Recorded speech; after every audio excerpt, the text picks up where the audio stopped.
इस बार के नए सीड्स और फर्टिलाइजर्स से हमारे किसानों को काफी राहत होगी और 2021 तक 80 नए स्टोर्स खोलने का हमारा टारगेट होगा। तुम्हारा प्लान बहुत अच्छा है हमको। Thank you sir. हमें इस पर तुरंत काम शुरू कर देना चाहिए। मुझे नहीं लगता इतने सारे नए स्टोर्स खोलना हमारी कंपनी के लिए फायदे का होगा। और क्या मतलब है तुम्हारा? हमें फ्री डिलीवरी चेन सेटअप करने के साथ साथ खुद को अपग्रेड करना चाहिए। इससे फायदा यह होगा कि फार्मर्स को सीड्स और फर्टिलाइजर्स लेने के लिए छोटे मोटे शहरों में जाने की जरूरत नहीं पड़ेगी। उन्हें घर बैठे ऑनलाइन ऑर्डर करना है और सामान उनके दरवाजे तक आ जाए। अपूर्व, तुम्हें पता है कि फ्री डिलीवरी चेन शुरू करने में कितना बड़ा इन्वेस्टमेंट लगता है? ये फार्मर्स के एंगल से ठीक है, लेकिन कंपनी के नहीं। फ्री डिलीवरी का जो कॉस्ट है वो प्रोडक्ट के मार्जिन पर आएगा। तुम्हारे इस सजेशन से कंपनी को सिर्फ लॉस पहुंचेगा। मुकुंद जी, ये कंपनी सिर्फ इसीलिए खोली गई थी कि किसानों का फायदा हो सके। मैं नया हूं, लेकिन ये बात बखूबी जानता हूं कि कंपनी किन आदर्शों पर चल रही है। और रहा सवाल कंपनी के फायदे का, तो ये स्टेप एक इन्वेस्टमेंट होगा, लॉन्ग टर्म फायदा। और मेरा मानना है कि सिर्फ फ्री डिलीवरी ऑप्शन प्रोवाइड करने से फार्मर्स हमारी कंपनी की इतनी फ्री माउथ पब्लिसिटी करेंगे कि अगले 2 साल में 300% तक की ग्रोथ होगी। मेरे ख्याल से अपूर्व के आइडियाज में दम है। इससे पहले कि हमारे कॉम्पिटिटर्स के दिमाग में ये आइडियाज आए, हमें इस पर काम शुरू कर देना चाहिए। अपूर्व, मुझे अच्छा लगा कि तुमने कंपनी के सिद्धांतों को ध्यान में रखा कि हमारी कंपनी फार्मर्स के हितों को ध्यान में रखते हुए बिजनेस करती है।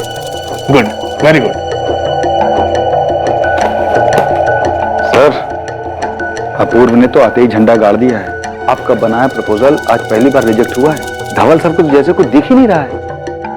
आपकी पोजीशन के लिए अच्छी बात नहीं है सर।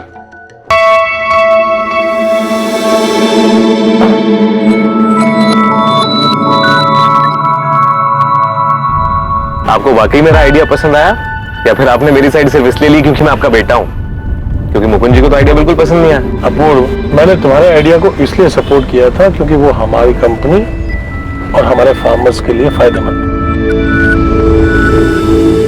उस काफसे के बच्चे का काम तमाम करना है। बहुत नाक में दम कर रखा है उसने। इस बार चार्ज थोड़ा ज्यादा बैठेगा सर। बोल कितना? 10-15 दिए, लेकिन मेरा नाम बाहर नहीं आना चाहिए।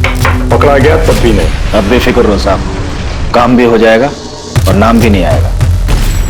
ये 5 लाख एडवांस, बाकी काम होने के बाद। करना कब है?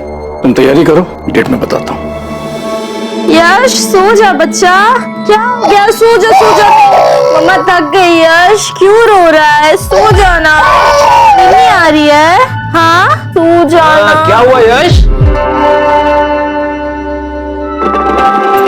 भाग्यश्री, मैं सोच रहा हूँ कि अपूर्व अब तैयार है। मैं रिटायर हो जाता हूँ, वो संभाल लेगा कंपनी। हाँ बिल्कुल। तो अब आपको भी ना थोड़ा सा आराम करना चाहिए।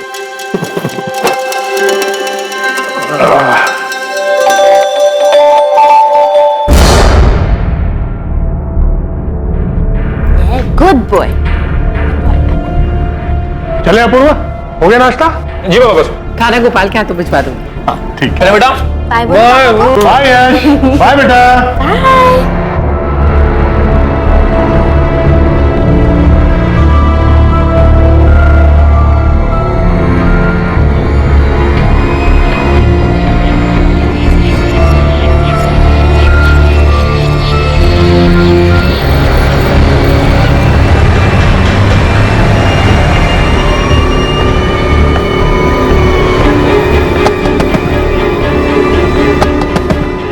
यार बेटा, इनकी भी मजबूरी है बेटा। पापा, ऐसे लोगों को ज्यादा बढ़ावा नहीं देना चाहिए। कोई बात नहीं। अब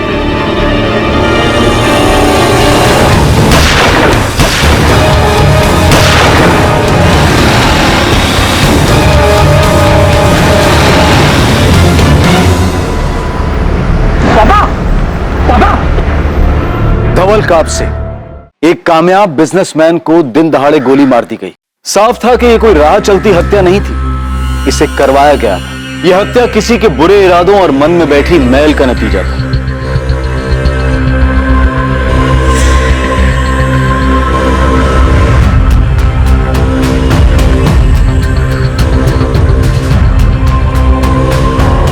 सर, 4 गोलियां मारी गई है, पॉइंट ब्लैंक रेंज से। ज्यादा खून बह जाने से कार्डियक अरेस्ट हुआ और विक्टिम की मौके पर डेथ हो गई। और जिस तरह से ये काम किया है, प्रोफेशनल किलर ही होगा, बचने का कोई चांस ही नहीं। चारों गोलियां लोकल मेड गन की लगती हैं सर। चारों गोलियां सीने में मारी गई हैं।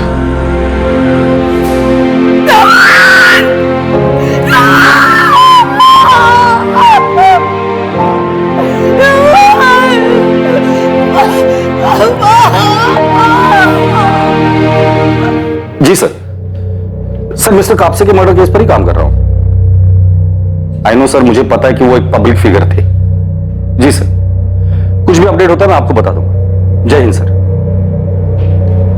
सर एफएसएल ने कंफर्म कर दिया है कि लोकल मेड गन ही यूज हुआ था, और हाल फिलहाल में इस तरह का गन कहां बेचा गया है, किसको बेचा गया और किसने बेचा है, ये सब पता लगाने के लिए खबरी नेटवर्क को एक्टिव कर दिया है। ये मर्डर करवाया गया है बड़ी प्लानिंग के साथ, और ये जो कोई भी है उसे धवल कापसे का रूटीन पता था। उस सिग्नल पर कब पहुंचता है उसका अंदाजा था, या फिर घर से ही पीछा किया गया था। धवल कापसे का घर और जहां मर्डर हुआ था वो सिग्नल वाला एरिया, वहां की सीसीटीवी फुटेज चेक करो। Right sir.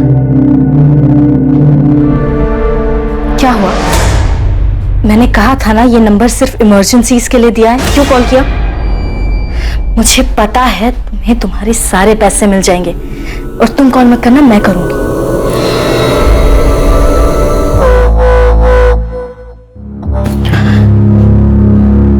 मम्मी ने दूध पिया? नहीं, सोने की कोशिश कर रही है। जानवी क्या हो गया है? ऐसा लगता है जैसे कोई बुरा सपना देख रहा हूं।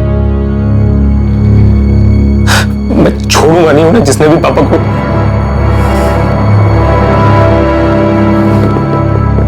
उस भिखारी का चेहरा देखा था या पुलिया बता सकते हो? बस इतना देखा कि उसके कपड़े बहुत मैले थे, आधा चेहरा शॉल से ढका हुआ था। तुमने कुछ देखा? नहीं देख पाया सर। इससे पहले कि मैं कुछ समझ पाता वो बाइक पर बैठकर उल्टी तरफ भाग गया। उस बाइक के बारे में कुछ बता सकते हो? नंबर प्लेट देखी थी? ब्लैक कलर की बाइक थी, जेके बाइक जैसी।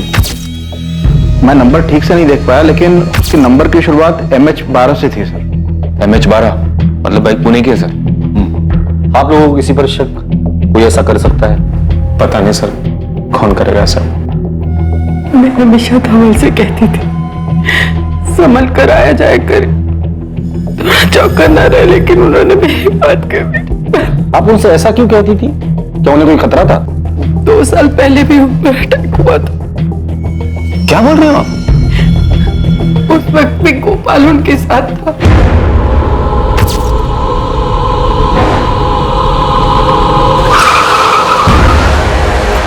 ये क्या हो रहा है? कौन है ये लोग? इतनी बड़ी बात हो गई और किसी ने मुझे कुछ बताया तक नहीं। पापा नहीं चाहते थे कि तुम परेशान हो। पापा पर किसी ने हमला किया, उन्हें डराया, धमकाया, तो किसी ने पुलिस कंप्लेन क्यों नहीं की?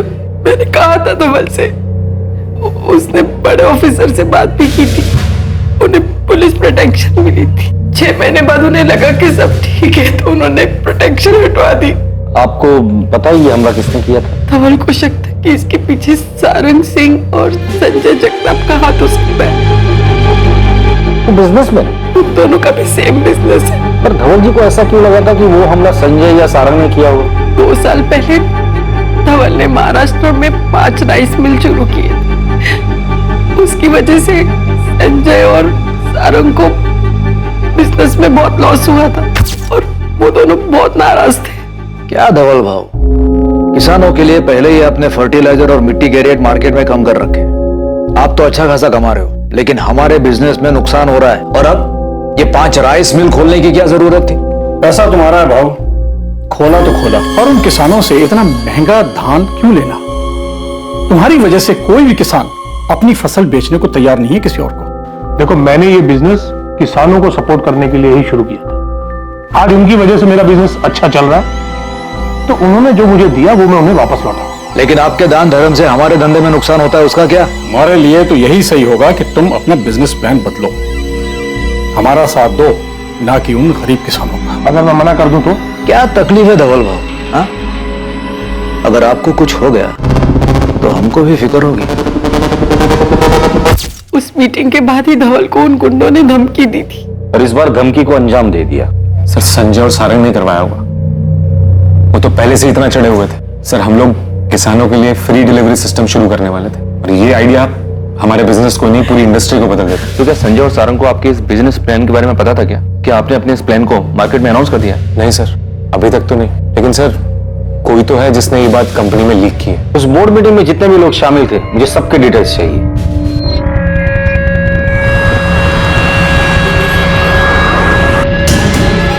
एग्रीकल्चर इंडस्ट्रियलिस्ट धवल कापसे की हत्या की खबर से पूरा शहर हिल गया है। जब उनकी कार पुणे शहर के संगम नगर एरिया के ट्रैफिक सिग्नल पर खड़ी थी, तभी उन्हें दिन दहाड़े गोली मार दी गई। सूत्रों के हवाले से खबर आ रही है कि गोली मारने वाला भिखारी के वेश में आया था।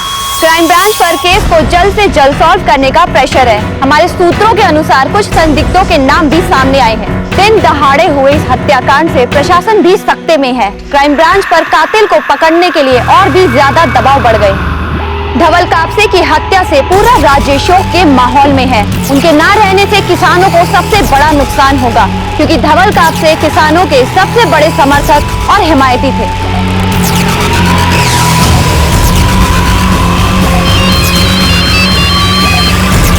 हेलो, देखा क्या? टीवी पे धवल कापसे के मर्डर की न्यूज दिखा रहे हैं।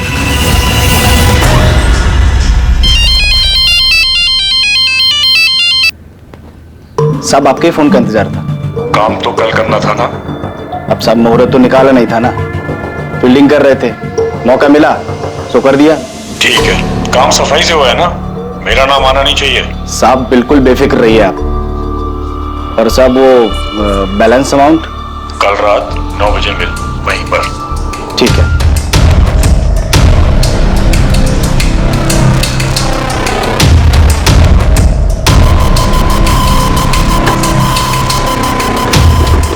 एग्रीकल्चर इंडस्ट्रियलिस्ट धवल कापसे की हत्या की खबर से पूरा शहर हिल गया है।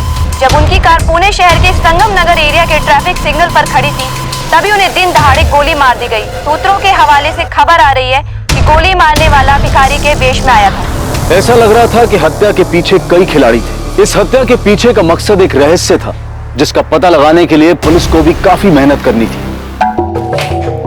सर, एक ब्लैक बाइक मिली है। संगम सिग्नल के सीसीटीवी फुटेज में तो कुछ भी क्लियर नहीं देगा, लेकिन वहां से गोला चौक की तरफ जाते हुए रास्ते पर एक सीसीटीवी में फुटेज क्लियर मिली है।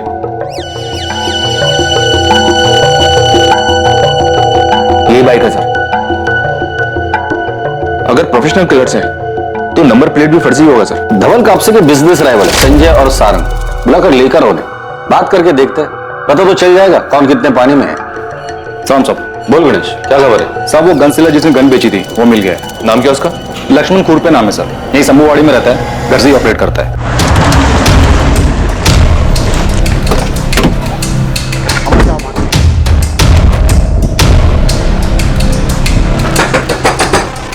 कौन है? कैसे रहे सर?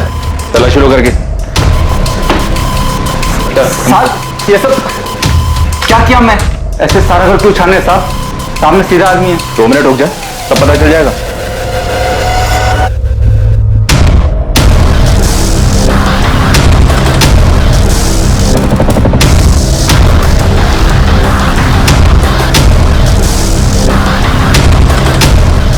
सर, ये गन मिली सब।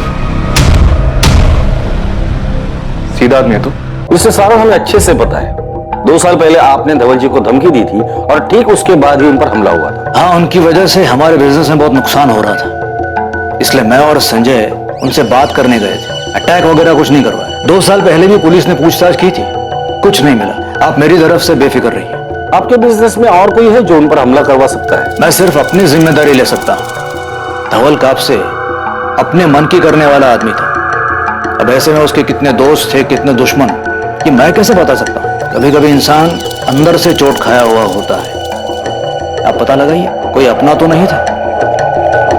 चलते थे, अपना ध्यान रखना है और कोई परेशानी हो तो मुझे बताना। चलो सही था।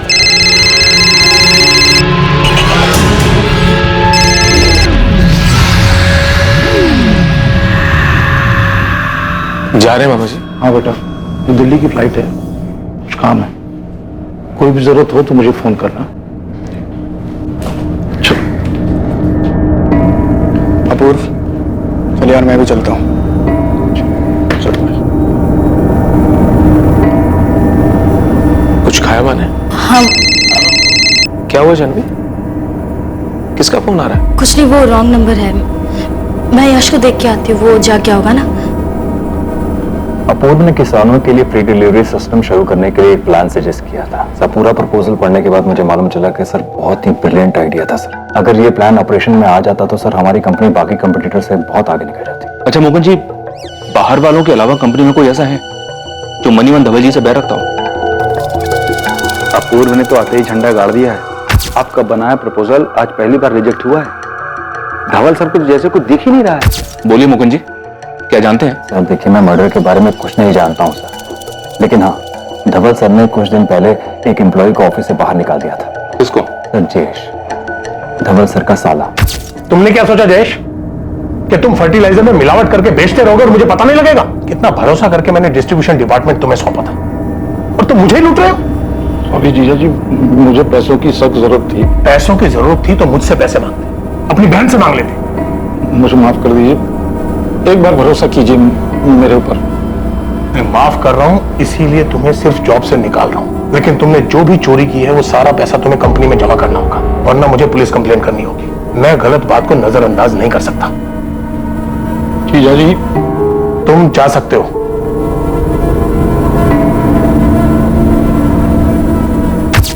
क्या धवल जी की वाइफ को इसके बारे में पता है? मुझे नहीं पता सर, लेकिन धवल सर ने मुझे बोला था कि मैं किसी को भी जयेश को निकाले जाने की वजह न बताऊं।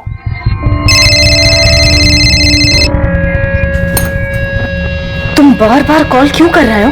मैडम एक हफ्ता हो गया काम हुए, अभी तक पैसा नहीं मिला मुझे। हाँ तो बात को थोड़ा समझो ना, माहौल थोड़ा शांत होने दो। मैडम अब ये सोचना मेरा काम थोड़ी है, मुझे मेरे बाकी के पैसे चाहिए। तुम्हारे पैसे लेके मैं कहीं भाग नहीं जा रही हूँ, तो इसलिए शांत रहो, अपना मुंह बंद रखो और मुझे दोबारा कॉल मत करना, समझे? क्या हुआ? किसका फोन? पंकज का। क्या बोला? उसे अपनी बैलेंस अमाउंट चाहिए, मैंने 3-4 दिन रुकने को कहा है। अब ये कोई नया बखेड़ा ना खड़ा करते। तुम टेंशन मत लो, मैं हूं ना, मैं संभाल लूंगी। हम दोनों के अलावा और भी लोग हैं जो धवल भाऊ की कंपनी की वजह से नुकसान में चल रहे हैं, तो ऐसे में दुश्मनी तो किसी की भी हो सकती है। पर आप दोनों के अलावा उन्हें धमकी देने और कोई नहीं गया था। हमारा उनसे मिलना एक कोइंसिडेंस था, उसके कुछ ही दिन बाद उन पर अटैक हो गया। अब जाहिर है उनको तो यही लगता है कि अटैक हमने करवाया, लेकिन कोई प्रूफ नहीं है, ना उनके पास था ना आपके पास है।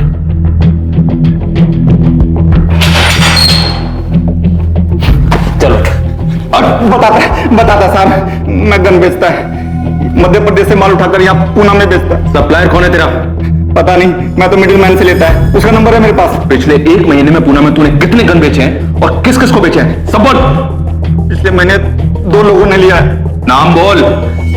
मोहम्मद इरफान और प्रकाश सुर्वे। बाकी डिटेल्स जल्दी बोल लक्ष्मण, बोल। सर, जिस बाइक पर शूटर भागे थे उस बाइक के ओनर का पता चल गया है, किसी सुबोध मंडल के नाम पर है। एड्रेस मिला? जी हाँ सर, उसके घर एक टीम भेज दी मैंने। गुड। और ये गन सेलर लक्ष्मण, उसने कुछ कहा? उसने 2 लोगों का नाम बताया सर। नहीं, कुछ भी छूटना नहीं चाहिए। पॉसिबिलिटी है कि ये लक्ष्मण इसी मर्डर केस से कनेक्टेड हो। और सर, ये धवल जी का साला जयेश, इसको धवल जी ने 6 महीने पहले काम से निकाला था। ये कंपनी में घोटाला कर रहा था, लेकिन इस बात को अंदर ही अंदर दबा दिया गया था। जयेश को बोलो बात करते। वो अभी दिल्ली में है सर, परसों पुणे आ रहा है, मैंने बुलाया उसे। एक काम करो, धवल जी के फैमिली मेंबर्स के सबके कॉल डिटेल्स निकालो, शायद वहीं से हमें कुछ मिल जाए। Right sir. सर, ये बाइक के मालिक सुबोध भावे। MH12AF145H बाइक तुम्हारी है? हाँ साहब। ये बाइक एक मर्डर में इस्तेमाल हुई है, सच सच बता क्या किया तूने? क्या बात कर रहे हैं साहब, पिछले महीने मेरी बाइक चोरी हो गई थी, मैंने कंप्लेन भी किया था। कौन से पुलिस स्टेशन में? MS नगर पुलिस स्टेशन।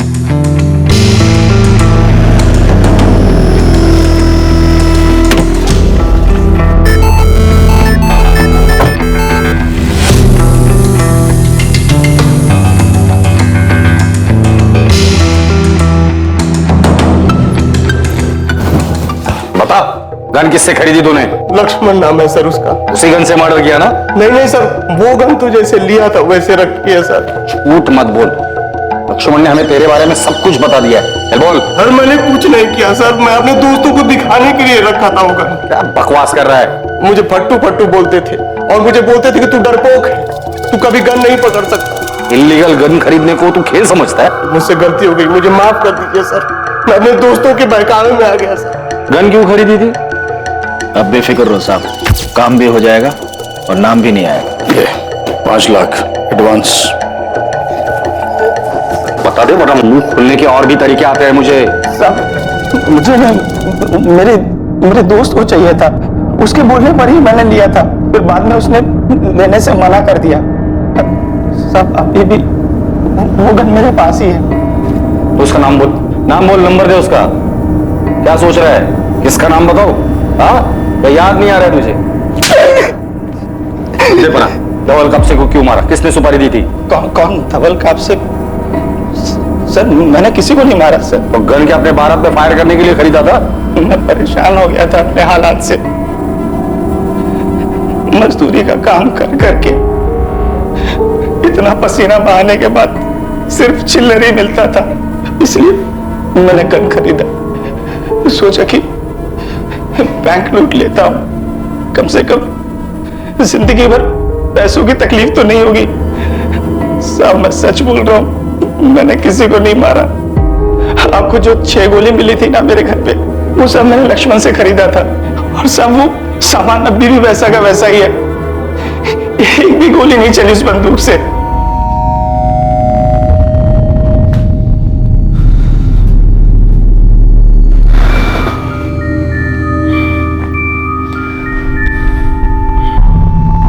यार अब बर्दाश्त के बाहर हो गया ये धवल का नाटक। हाँ यार, कुछ इंतजाम करना पड़ेगा उसका। क्या कर सकते हैं, वो डरता भी तो नहीं है। इस बार धमकी नहीं, सीधे गोली देंगे, असली वाली बुलेट। चढ़ गई है क्या? समझ में आ रहा है क्या बोल रहे हो? हम ऐसा कुछ नहीं करेंगे। मैं उसको डराने की बात कर रहा हूं, जान से मारने के लिए नहीं। 2-4 गुंडों को हायर करेंगे और उनसे कहेंगे कि गोली धवल के कान के पास चलनी चाहिए। उसको भी तो डर का एहसास हो।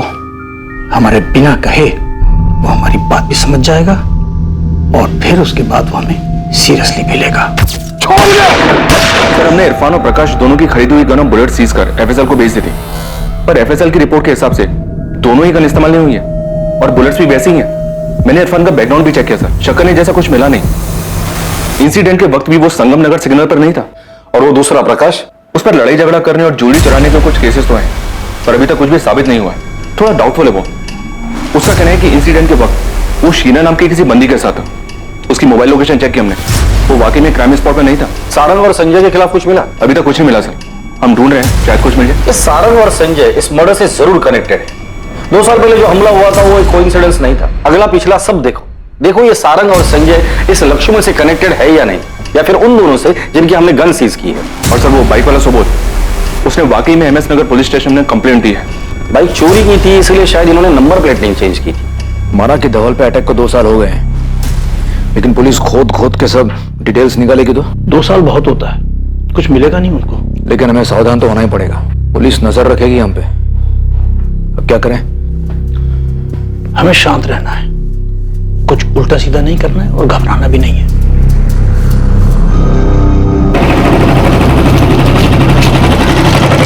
बोल गणेश, क्या खबर है तेरे पास? बहुत बड़ी खबर है सर, मेरी टीम ने ना जमकर काम किया। खबर काम किया ना, तो इनाम भी पूरी टीम को मिलेगा।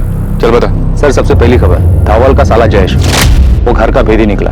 धवल के बिजनेस राइवल सारंग सिंह के यहाँ काम करता है। कब से? 5-6 महीने से कर रहा है। मतलब जब से धवल जी ने उसे काम से निकाला था उसके बाद से? हाँ, काप से एग्रो सोल्यूशन से निकाले जाने के बाद मैंने सारंग साहब के यहाँ ज्वाइन कर लिया था। ये बात तुम्हारी जीजा को पता थी?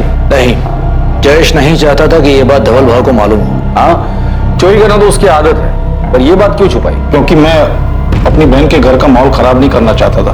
मैंने मान लिया था कि मुझसे गलती हुई है और जीजा जी ने कहा था वो ये बात किसी को नहीं बताएंगे। उसके बाद मैंने सारंग सिंह के यहाँ ज्वाइन कर लिया और जीजा जी को नहीं बताया। मतलब तुम घर में घुसकर कंपनी की जासूसी कर रहे थे, पर धवल जी को तुम्हारे बुरे इरादों की कोई खबर नहीं थी और तुम चोरी छुपे इसका फायदा सारंग को देते रहे। हाँ, जयेश ने मुझे कुछ अंदर की बातें बताई और मेरी कंपनी को फायदा हुआ। लेकिन ये धोखाधड़ी ज्यादा दिन नहीं चली। धवल जी को इसके बारे में पता चला तो उन्होंने बिजनेस में जासूसी करने का चार्ज लगाने की धमकी दी। आप लोग डर गए और उन्हें मार दिया। जयेश, तुमने फ्रॉड किया, उसके बाद तुम निकाले गए, फिर तुमने अपने जीजा के बिजनेस लेवल से हाथ मिलाया, तुम्हें तब भी चैन नहीं मिला, तो तुमने कैसे ही खत्म कर दिया? आप भूल रहे हैं कि वो मेरे एक्स बॉस थे, लेकिन मेरी बहन के पति भी थे और मैं अपनी बहन से बहुत प्यार करता हूं। सिर्फ दूसरी खबर, अपूर्व के जिगरी दोस्त उमेश की, वो भी किसी राइवल के यहाँ काम करता है? उससे भी बड़ी खबर है सर, ये संजय के दूर का रिश्तेदार है। मतलब यहाँ भी राइवल कनेक्शन?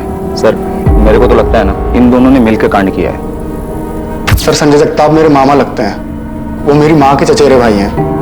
मेरी फैमिली उनके क्लोज है सर, मैं नहीं हूँ। झूठ मत बोलो उमेश, हम अच्छी तरह से जानते हैं कि संजय ने बिजनेस सेट करने में तुम्हारी काफी हेल्प की है या नहीं? हाँ सर किए। और तुम ये एहसान चुकाने के लिए धवल जी की इंफॉर्मेशन देते थे उसे? नहीं सर, ऐसा बिल्कुल नहीं है सर। अपूर्व बचपन से मेरा बेस्ट फ्रेंड है, उसकी फैमिली मुझे अपनी फैमिली जैसी लगती है। और संजय मामा ने जो किया वो एहसान नहीं, मदद थी, दान नहीं, लोन दिया था उन्होंने, जिसकी इंस्टॉलमेंट मैं आज भी दे रहा हूँ सर। अगर उन्होंने इसके बदले में ऐसा कुछ करने के लिए मेरे को बोला भी होता तब भी मैं 1 मिनट के लिए इस बारे में नहीं सोचता सर। उमेश से मैं कभी ऐसा कुछ नहीं कहूंगा। उमेश अपूर्व के बचपन का दोस्त है। उमेश की फैमिली और मेरे बीच अच्छे रिलेशंस हैं, पर उमेश अपूर्व की फैमिली से ज्यादा क्लोज है। चलो मान लिया ये मर्डर आप लोगों ने प्लान नहीं किया था, लेकिन मैं अच्छे से जानता हूं 2 साल पहले जो हमला हुआ था वो आप लोगों ने ही करवाया था। हाँ, वो अटैक हम नहीं करवाया था, पर सिर्फ धमकाने के लिए। मर्डर करने का हमारा कोई इरादा नहीं था, और ना ही उस मर्डर में हमारा कोई हाथ है। धवल जी के बिजनेस राइवल संजय और सारंग से हम लोगों ने पूछताछ की, अभी तक कुछ सामने नहीं है। सर अगर संजय और सारंग ने ये सब नहीं किया तो और कौन हो सकता है जो पापा को चोट पहुंचाने के बारे में सोच सकता है? आपके ऑफिस या रिलेटिव्स भी कोई ऐसा है जिसके आप लोगों के साथ अनबन हुई हो और उस इंसान ने वो कड़वाहट अपने दिल में रखी हो? सर मैं दावे के साथ तो नहीं कह सकता, पर हमारी कंपनी के head of operation Mukund Patil, उन्हें मेरे काम करने से दिक्कत थी और पापा मुझे और मेरे आइडियाज को सपोर्ट करते, तो शायद उन्हें उनसे भी दिक्कत हो गई। ये सच है, अपूर्व को काम की समझ नहीं है। अगर वो धवल सर का बेटा नहीं होता तो शायद इस कंपनी में उसे काम करने का मौका नहीं मिला होता। और आप ये भी सोचिए कि मुझे अगर प्रॉब्लम अपूर्व से थी तो मैं अपूर्व को मारता ना, धवल सर को नुकसान नहीं पहुंचाता। शायद आप मारना अपूर्व को ही चाहते थे, लेकिन गलती से धवल जी की मौत हो गई। झूठ है ये सब, ऐसा मैंने कुछ नहीं किया। अगर आपको ऐसा लगता है इन सबके पीछे मेरा हाथ है तो आप सबूत लाइए, मैं आपके पास खुद आ जाऊंगा जहां आप बोलेंगे। सर एक और खबर है, इन दोनों से ज्यादा बड़ी और ज्यादा चौंकाने वाली। क्या? सर आपने मेरे को बोला था कि कापसे फैमिली पर नजर रखो, मैंने रखी। धवल का बेटा अपूर्व अभी 6 महीना पहले 1 नंबर का सट्टेबाज था, सर के ऊपर बहुत बड़ा कर्जा था। और ये बात शायद किसी को अच्छी नहीं लगी। कहीं किसी ने अपूर्व का गुस्सा उसके पिता धवल कापसे के ऊपर तो नहीं निकाला, या फिर टारगेट अपूर्व था लेकिन मारे गए धवल कापसे? सर ये कापसे फैमिली तो बहुत कुछ दबा कर बैठी है। ये अपूर्व सट्टेबाज था, कर्जा है उस पर, और पता नहीं क्या क्या किया होगा। अपूर्व की बीवी जानवी वो भी बड़ी छुपी रुस्तम है। मतलब सर? कॉल रिकॉर्ड से पता चलता है कि जानवी पंकज मिश्रा नाम के गुंडे के लगातार कांटेक्ट में है। उसके बैंक डिटेल से पता चलता है कि जानवी ने अपने अकाउंट से पंकज मिश्रा की बीवी जूही के अकाउंट में 3 बार 2-2 लाख करके 6 लाख की पेमेंट की है। अजीब है सर, पंकज जैसे गुंडे के टच में है, किसी बात के पैसे देती है, वो भी ऐसे टेढ़े तरीके से। बुलाओ दोनों को, देखते हैं क्या कहानी सुनाते हैं।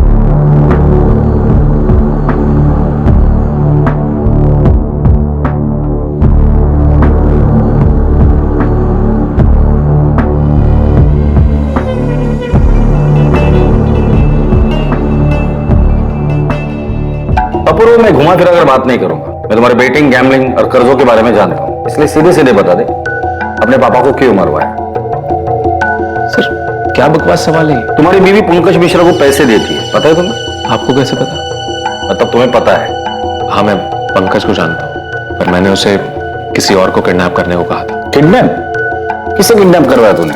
करण शिंदे नाम है उसका, उसकी बीवी को, ताकि करण डर जाए। ये करण कौन है? कोई नाम का जर्नलिस्ट है, किसी लोकल न्यूज चैनल के लिए काम करता है। उसकी वाइफ को किडनैप क्यों करवाया? वो अपूर्व को ब्लैकमेल कर रहा था। क्या बोल रही हो तुम? ब्लैकमेल? किस बात के लिए?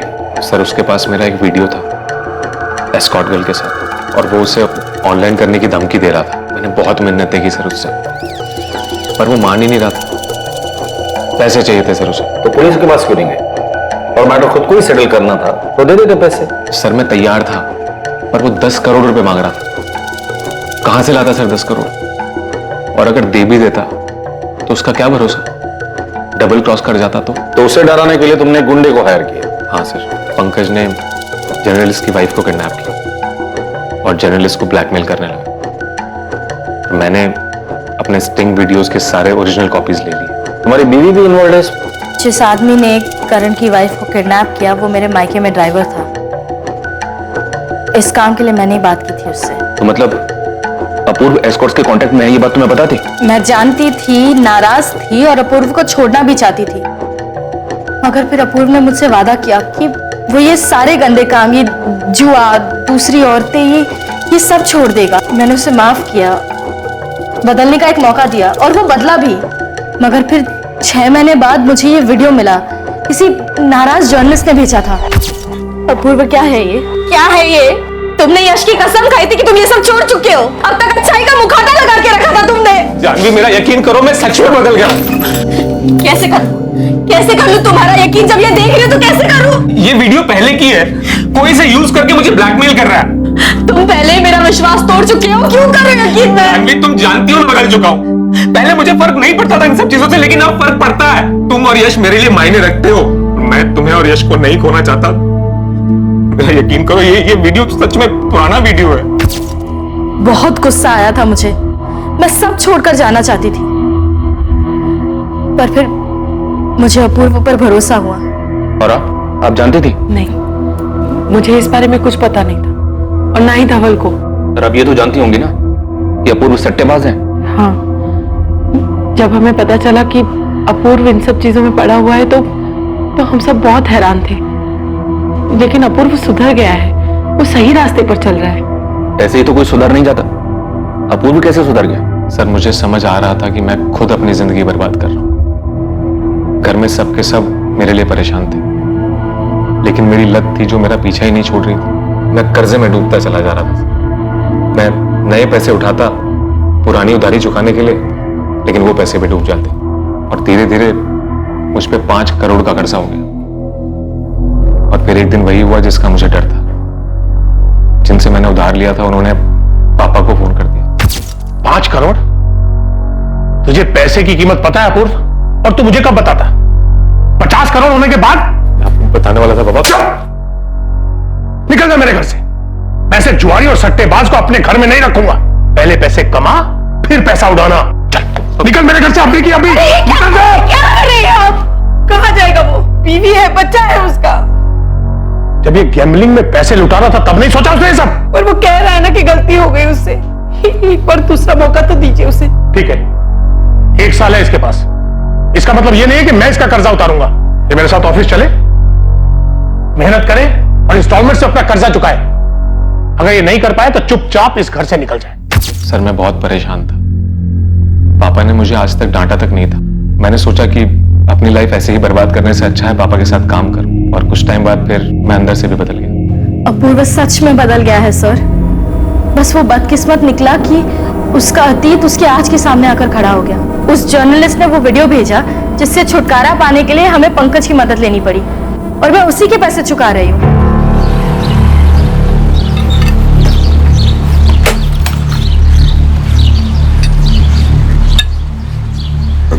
गणेश भाई। अरे नीलेश, वो ब्लैक जेके बाइक का कुछ पता चला क्या? अभी तक नहीं भाई।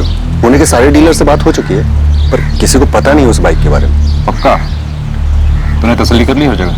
हाँ भाई, एक काम करता हूँ, फिर से दोबारा से पूछ लेता हूँ लोगों से। देख ले, क्या पता तेरे से कुछ छूट गया हो। नीलेश, एक बात बता, ये चोरी की गाड़ियां तो तेरे पास भी आती है ना? तू भी तो डील करता है ना? तो कहना क्या चाह रहा था? ये सब काम करना मैंने कब का छोड़ दिया है। 6 महीने हो गए उससे दूर होकर। चल ठीक है, नाराज क्यों हो रहा है? जा सुन, काम मत छोड़, ढूंढता रहे, ठीक है? चल। सर, एक बड़ा ब्रेक मिला है। क्या? शूटर और मास्टरमाइंड के बीच का लिंक मिला है। कहां से? कौन है वो? सर, गणेश ने टिप दी कि संजय और सारंग शाइनिंग मून बार में अक्सर मिलते हैं, तो मैंने वहां के अंदर के सीसीटीवी फुटेजेस निकलवाए, वहीं से पता चला।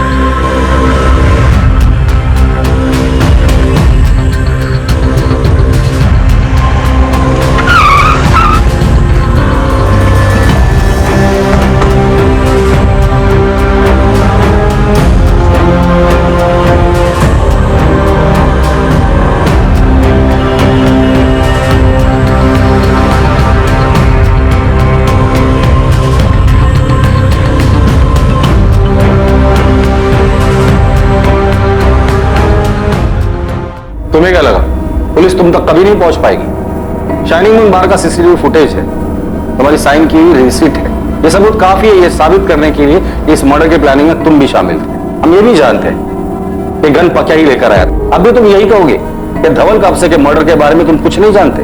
संजय, तुम्हारा जेल जाना तो पक्का है। बस अपने मुंह से सच बोलोगे तो थोड़ी बहुत दया दिखा देंगे, वरना जेल में ऐसी जगह रखूंगा तुम्हें जहां खूंखार और खतरनाक कैदी रहते हैं। मैं बताता हूँ, सब बताता हूँ।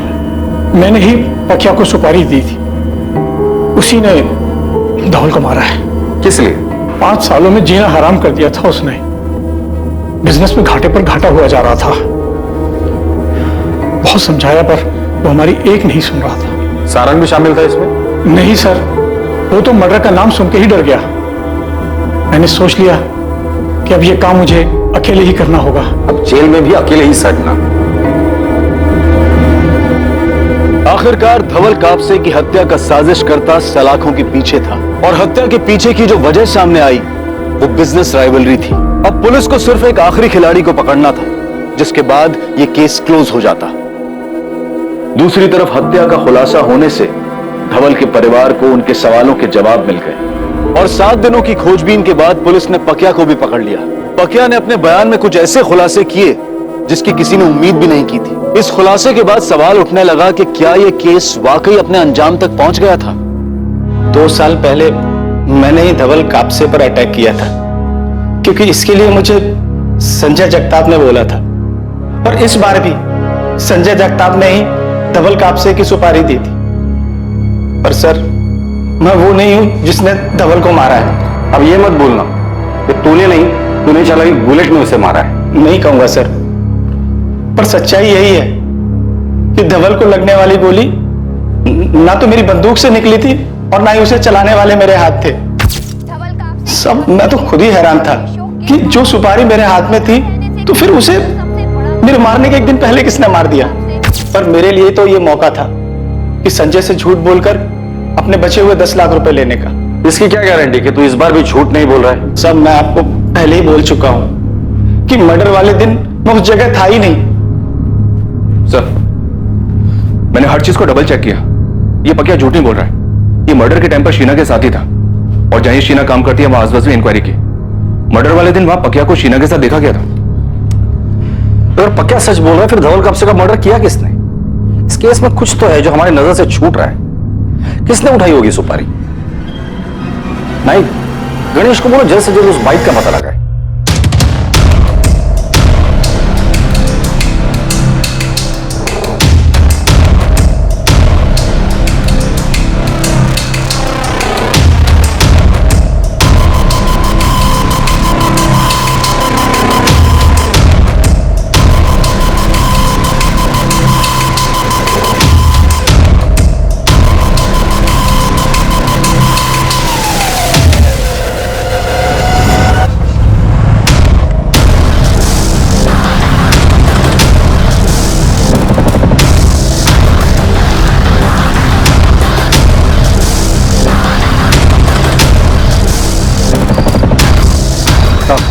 क्या रे, इतनी क्या खाई पड़ी तेरे को जो लगातार फोन कर रहा था? मुझे सही कीमत नहीं मिली साहब, सिर्फ 2 लाख मिली मुझे, जबकि आपने गगन को 20 लाख दिए थे। तो उसमें मैं क्या करूं?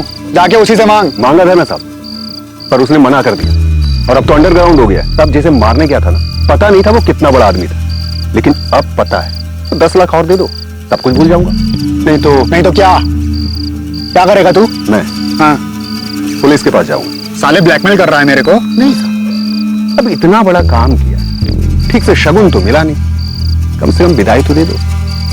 करोड़पति आदमी था बोल, 10 लाख के लिए इतना सोचा। कॉल करता हूं आपको, बता देना कहां हूं पैसे लेने।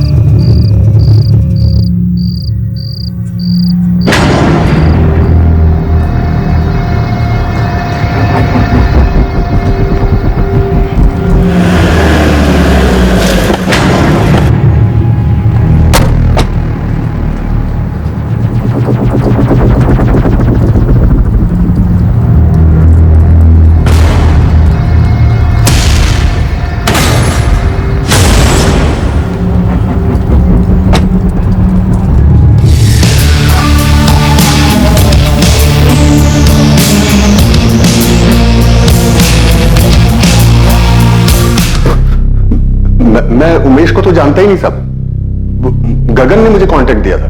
कौन गगन? हिस्ट्री शीटर था साहब, उससे दोस्ती थी मेरी। धवल कापसे की सुपारी भी उसी ने उठा था। उस वक्त तो मुझे पता भी नहीं था कि हम किसे मारने जा रहे हैं, लेकिन बाद में जब टीवी पर न्यूज देखा तब जाकर मुझे समझ में आया कि गगन को इस सुपारी के ढेर सारे पैसे मिले, लेकिन मुझे वो 2 लाख में टरका दिया। मैंने उससे पूछा भी, तू ठीक नहीं कर रहा है गगन, मुझे मालूम है कम से कम तूने 15-20 पेटी उठाया होगा, मैं सिर्फ 5 मांग रहा हूं। देख, मेरे को जो देने का था वो मैंने दे दिया। वैसे भी मर्डर मैंने किया था, तू तो सिर्फ बाइक पे बैठा था, समझा? मैं साथ में नहीं था क्या? अब ये सब बात छोड़ो, सीधे सीधे मुझे पैसे दो, नहीं तो मैं सीधा जा रहा हूं पुलिस के पास। जा, तेरे को क्या लगता है वो तेरी आरती उतारेंगे? पहले तो तेरे को अंदर लेंगे, अच्छी खातिरदारी करेंगे। आज के बाद से तो मैं अंडरग्राउंड हो रहा हूं, फिर किसी का बाप भी मेरे को ढूंढ नहीं पाए।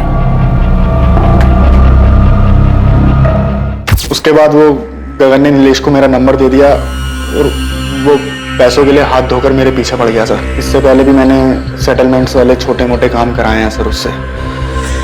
तो सर इस बार भी मैंने उसी को बोला।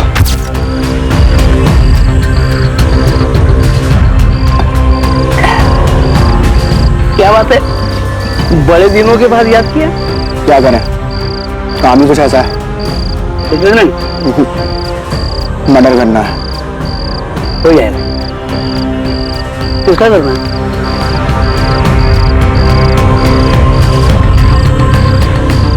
अरे ये वो बड़ा बिजनेसमैन धवल कब से है ना, बड़ी मछली है, मेहनत भी बहुत करनी पड़ेगी और रुपया भी ज्यादा पड़ेगा। कितना चाहिए? 20 पेटी मिल जाएगा। डन। मैंने उसे पैसे दिए और मर्डर का डेट फाइनल किया सर। किसके कहने पर किया तूने ये? संजय के या सारंग के? सर ये मैंने लालच में आकर किया सर। सर आज तक मुझे किसी ने छुआ तक नहीं है और पापा ने सबके सामने, मेरी पत्नी के सामने मुझे थप्पड़ मार दी। 5 करोड़? मैं आपको बताने वाला था पापा। निकल जा मेरे घर से। मैं ऐसे जुआरी और सट्टेबाज को अपने घर में नहीं रखूंगा। घर से बाहर निकाल रहे थे, बहुत बेइज्जती हुई थी उस दिन, तो मैंने भी बदला लेने की ठानी। और फिर तुमने उमेश से कहा?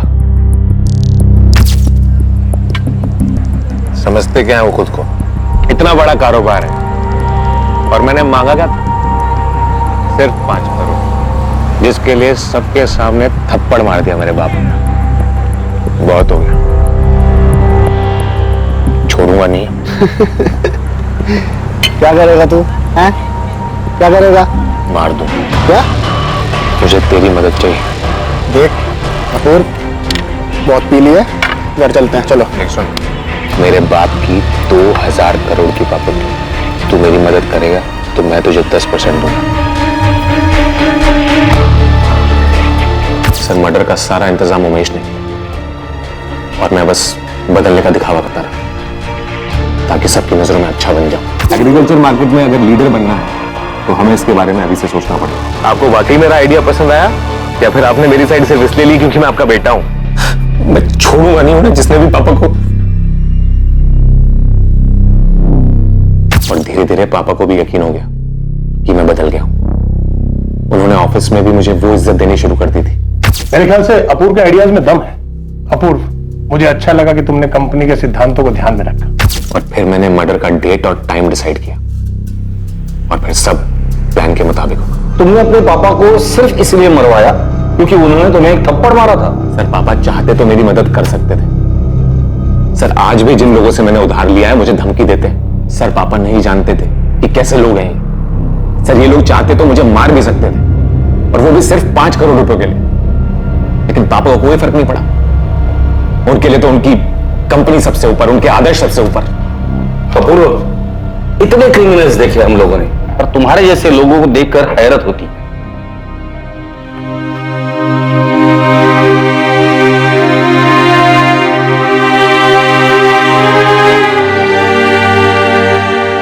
धवल इंसान पहचानते थे। उन्होंने हमेशा कहा कि अपूर्व भरोसे के लायक नहीं, उससे कोई उम्मीद ना रखो। लेकिन मां का दिल है ना, मानता ही नहीं था। आज मैं गलत साबित हो गई।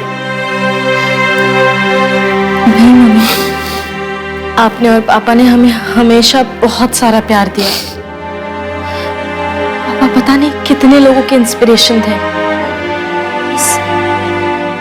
उनका खुद का बेटा उनसे कुछ सीख नहीं पाया। इसमें आपकी गलती नहीं है, उसी की बदकिस्मती।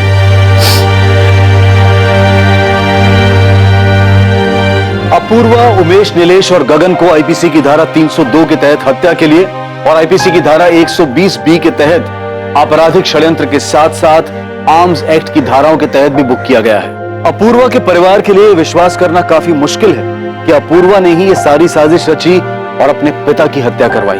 हमने असंभव को संभव होते सुना है, बुराई को अच्छाई में बदलते सुना है, लेकिन किसी चीज के लालच से इंसान में आया हुआ बदलाव अस्थिर होता है। किसी भी इंसान में बदलाव किसी चीज, वस्तु या लालच को पाने के इरादे से परे होना चाहिए। जब इंसान को खुद एहसास हो और उसे अंदर से बदलने की इच्छा हो, बदलाव तभी संभव है।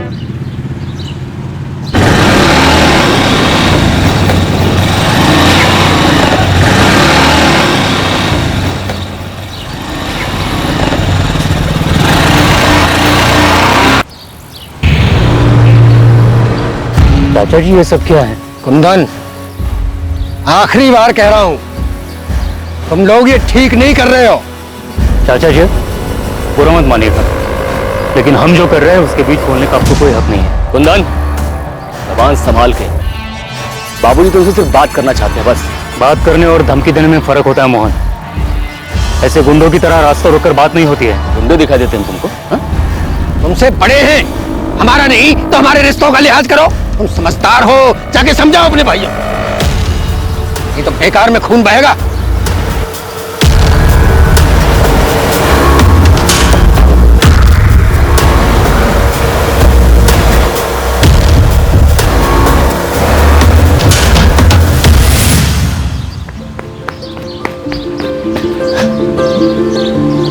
मैं फर्स्ट। क्या हुआ? अब रेसिंग नहीं लगाती तुम? शर्म आती है ना?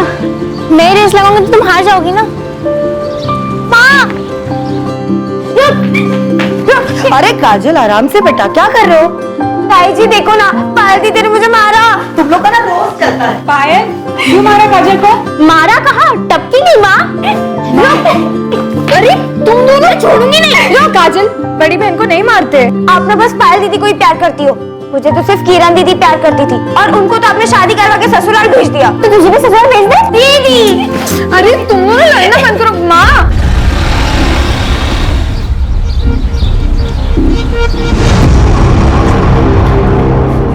माँ, एक अच्छी खबर है। सुनीता, ज्ञान भैया और सुमित कहाँ हैं? भैया, क्या हुआ? भैया सुमित। अरे बात क्या है? भैया सुमित, मुझे ये चाचा जी और मोहन के इरादे ठीक नहीं लग रहे। बीच रास्ते रोककर धमकी दी है खून बहाने की। हमें यहां से जाना होगा।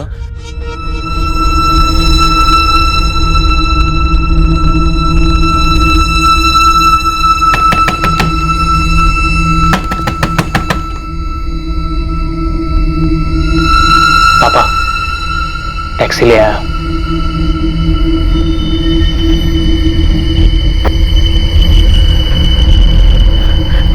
सुनिए ना, सुमन, काजल और पायल को इस तरह अकेले कैसे छोड़ सकते हैं? उन्हें भी ले चलते हैं ना। इतनी रात में लड़कियों को लेकर सफर करना सही नहीं रहेगा। भैया सही कह रहे हैं, चलो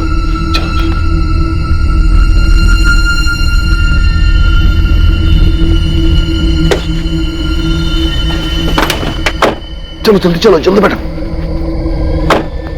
बेटा अपना ध्यान रखना, और काजल और पायल का भी।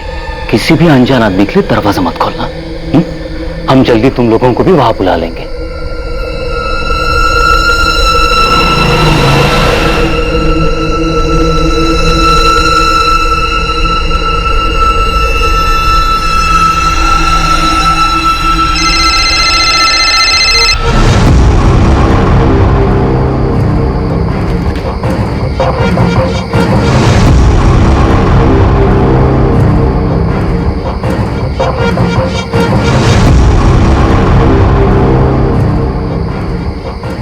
क्या हुआ? कुछ नहीं, घर पे कोई फोन नहीं उठा रहा है। काम में होंगे, ज्यादा परेशान मत हो। चलो कहाँ लगा दो।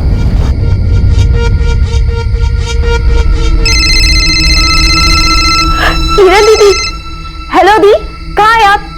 आप शादी करके क्यों चले गए? आपको पता है आपके अलावा मुझे कोई प्यार ही नहीं करता। काजल दुखी मत हो, मैं हूं ना, मैं अभी भी तुझसे सबसे ज्यादा प्यार करती हूँ।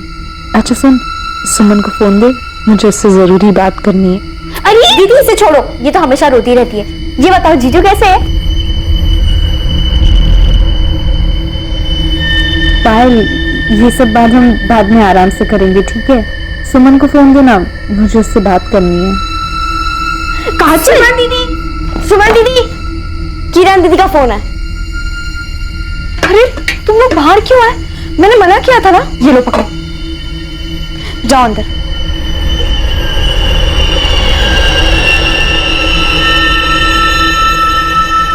हेलो, हाँ दीदी। तू बोल, फोन क्यों नहीं उठा रही थी? कब से फोन कर रही थी मैं? वो दीदी सब निकल रहे थे तो मैंने सोचा आपको आराम से कॉल करती हूँ, पर फिर काम में लग गई। अच्छा सुन, तूने दरवाजा तो ठीक से बंद किया है ना? हाँ दीदी, लेकिन मुझे लोगों का डर लग रहा है। कुंदन चाचा ठीक कह रहे थे, मोहन चाचा और दादाजी का तो कोई ठिकाना नहीं है। मुझे बहुत डर लग रहा है, तुम लोग अकेले हो। आप चिंता मत करो। बहू, खाना परोस दिया और हो गया। अरे भाई रोटी लेके आओ। अच्छा सुन, माँ जी बुला रही है, कुछ हुआ तो मुझे फोन करना, ठीक है?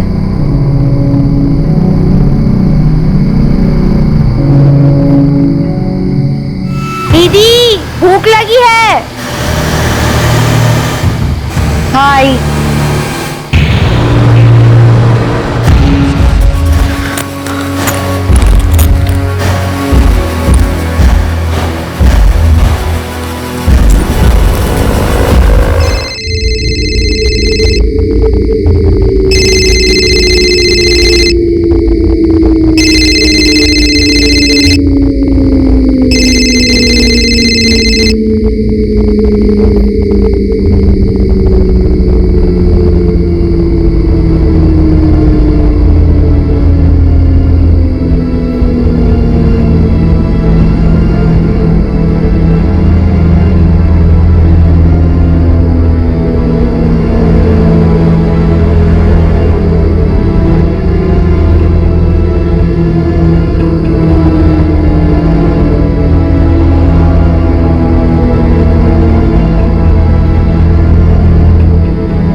हम इंसानों के लिए झूठ का सहारा लेना काफी आसान होता है, ना कि सच का सामना करना, क्योंकि सच अक्सर कड़वा होता है और इंसान के वास्तविक चरित्र पर रोशनी डाल सकता है, जो कि पूरे परिवार, रिश्ते और पूरे समाज की नींव को तोड़ दे। रात के अंधेरे में एक भयानक साजिश को अंजाम दिया गया और 3 मासूम लड़कियों की गोली मारकर हत्या कर दी गई। इतना तो साफ था कि यह कदम आवेश में नहीं उठाया गया था, बल्कि यह किसी की सोची समझी साजिश का नतीजा था। लेकिन ऐसा क्यों किया गया था? आखिर इस हत्याकांड के पीछे का भयंकर सच क्या था?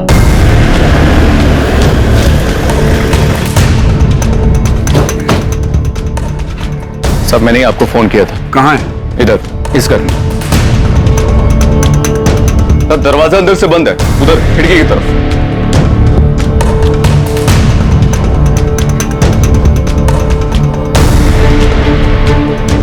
तीनों लड़कियां घर में अकेली थी, घर वाले कहां हैं? नहीं, शादी में गए, फोन कर दिया, बस आ ही रहे। अग्रवाल, दरवाजा खुलवाओ, ना खुले तो तोड़ दो और तुरंत फॉरेंसिक वालों को भी बुलाओ। आपने लाश कब देखी?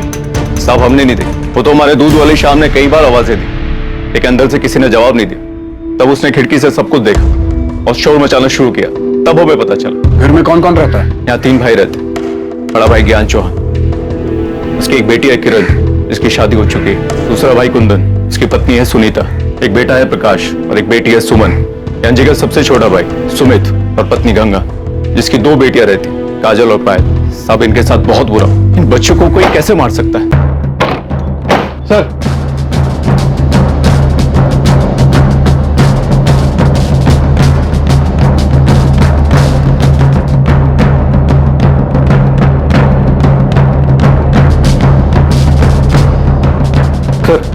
ये देखिए, ताजुब है, किसी ने गोली चलने की आवाज तक नहीं सुनी।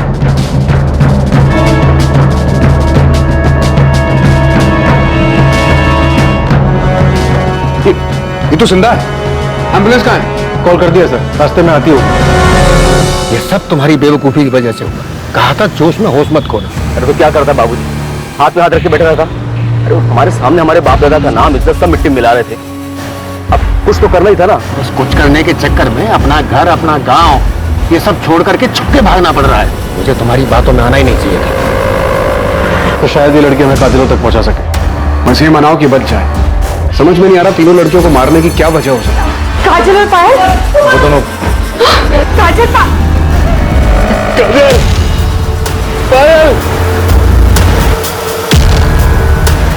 चुड़ूआ, मैं नहीं उनको काट के रख दूंगा। क्या हो गया? सुमित, सुमित, सुमित, क्या कर रहे हो? छोड़ो भैया, उनके किए की सजा मिलनी चाहिए। छोड़ो मुझे। मेरी बात सुमित, ये किसके बारे में बात कर रहे हैं? वो गजेंद्र सिंह चौहान और उसके बेटे मोहन के बारे में।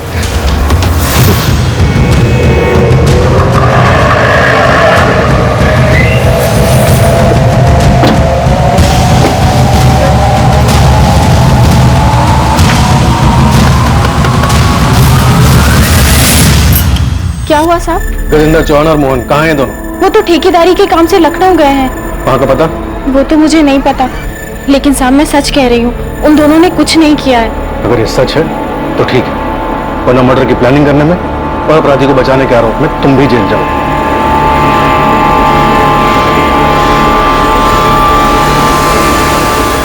साले हमारी बच्चियों को मार के भाग गए सर। ये गजेंद्र की क्या दुश्मनी है आपसे? गजेंद्र चाचा और पिताजी के बीच में बंटवारा बहुत पहले हो चुका था, लेकिन अब वो हमारी ये जमीन भी लेना चाहते हैं। जब बंटवारा हो चुका था तो वो आपकी जमीन पर हक कैसे जमा रहे? घटिया लोग हैं सर, कहते हैं खानदानी जमीन है, खानदान में ही रहनी चाहिए। हमारे घर में 4 लड़कियां और 1 लड़का है। ज्ञान भैया की बेटी किरण की शादी के समय हमने अपनी जमीन का 1 टुकड़ा बेचा था। गजेंद्र चाचा जी चाहते थे घर की जमीन है तो वो हम उन्हें बेचे, पर वो बहुत कम दाम दे रहे थे, तो हमने वो जमीन किसी और को बेच दी। बस यही से वो लोग दुश्मनी पालकर बैठ गए। साहब, घर की औरतों को भी नहीं छोड़ा उन लोगों ने। मना किया था हमने, जमीन मत बेचो, लेकिन ये लोग सुनने थे। चाची हमें पैसों की जरूरत थी। अरे तो हम कौन सा जमीन भी के मांग रहे थे? पैसे दे रहे थे ना। हाँ, तो तुमको आधे दाम में जमीन बेच देते हैं। तुम्हारे बाप के हर काम में बाबूजी ने साथ दिया, उसका क्या? अब तुम लोग की पढ़ाई के लिए तुम्हारा बाप आया था तो डिग्री कराते हुए हमारे पास। फालतू की बात मत कर। फालतू की बात कर रहा हूँ। फालतू की बात कर रहा हूँ। चाचा जी रोके ना इन्हें। चलो क्या कर रहे हो आप लोग? जानते हैं आप लोगों की मांग कर रहे थे, इस तरह मार पीट करके क्या मिलेगा? चाचा जी रोके ना इन्हें। चाचा जी मोहन छोड़ दो, मोहन छोड़ दो, मोहन रुको ना। आपने पुलिस कंप्लेंट क्यों नहीं की थी साहब? अग्रवाल सबको पता है। गजेंद्र चौहान उसके बेटे नहीं किया ये सब? हाँ साहब, गुड्डे लेके घुस गए और घर की औरतों के साथ भी धक्का-मुक्की की। हमें बहुत डर लग रहा है, कमीने लोग हैं, वो किसी भी हद तक गिर सकते हैं। साहब हम सच करें, हमने कुछ नहीं किया है। बहुत चर्बी चढ़ी ना तुम दोनों को। लोगों के घर में घुसते हो, मारपीट करते हो, औरतों के साथ धक्का मुक्की करते हो, और तुम लोगों को लगा तुम्हें कोई कुछ नहीं बोलेगा। हाँ, छोड़ो ये सब किरण की शादी के तुरंत बाद हुआ था, करीब 1 महीने पहले। उसके कुछ दिनों के बाद दोनों बेल पे बाहर आ गए। उसके बाद उन्होंने कुछ किया? नहीं साहब, वो लोग काफी दिन तक चुप थे। हमें लगा मामला संभल गया है, लेकिन फिर परसों हमने अपनी जमीन का 1 और टुकड़ा बेचा था। उन लोगों को भनक लग गई तो कल मुझे रास्ते में उन्होंने धमकी दी थी। तुम समझदार हो, जाके समझाओ अपने भाइयों को, नहीं तो बेकार में खून बहेगा। फिर ऐसी हालत में आप शादी में कैसे चले गए? शादी में नहीं गए थे सब, वो तो हमने पड़ोसियों को ऐसे ही बताया था। हम यहाँ पास के गांव बालीपुर में जाकर छुपे हुए थे। वहां सुमित की पत्नी गंगा के रिश्तेदार रहते हैं, तो हम सब लोग मेरे बेटे प्रकाश को साथ लेकर वहां चले गए थे। बच्चियों को अकेला क्यों छोड़ा? बालीपुर में हमारा कोई जमा हुआ ठिकाना नहीं था। हमने सोचा कि लड़कियां घर में ही सुरक्षित रहेंगी, लेकिन हमें क्या पता था साहब, क्या आफत तो उनका यहाँ इंतजार कर। हम सपने में भी नहीं सोच सकते थे कि वो हमारी बेटियों के साथ ऐसा करेंगे। उनकी दुश्मनी तो हमसे थी, फिर हमारी बच्चियों के साथ। कुंदन, तुम्हारा बेटा प्रकाश वो कहाँ है? साहब, जब से उसने अपनी बहनों के बारे में सुना, उसकी तो जैसे हिम्मत ही टूट गई। बहुत गहरा सदमा पहुंचा है उसे।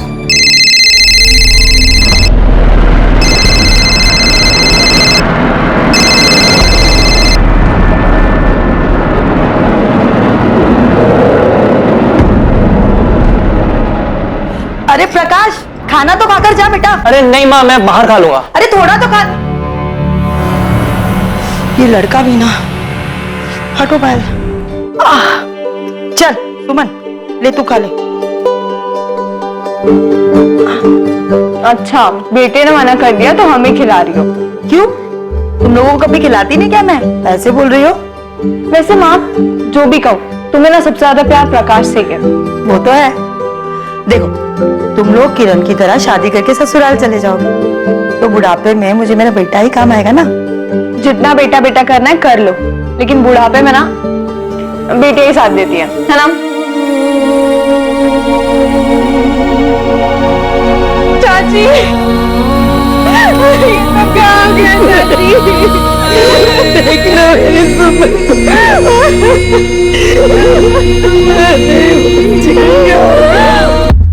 सर, गजेंद्र के बहू माला का कहना है कि गजेंद्र और मोहन ठेकेदारी के काम से लखनऊ के पास गए हुए। मैं दोनों के फोन ट्राई कर रहा हूँ लेकिन वो स्विच ऑफ है। उनकी लास्ट लोकेशन ट्रैक करो, पता करो वो कहाँ की थी। सर, सुमन के घर से मिला है।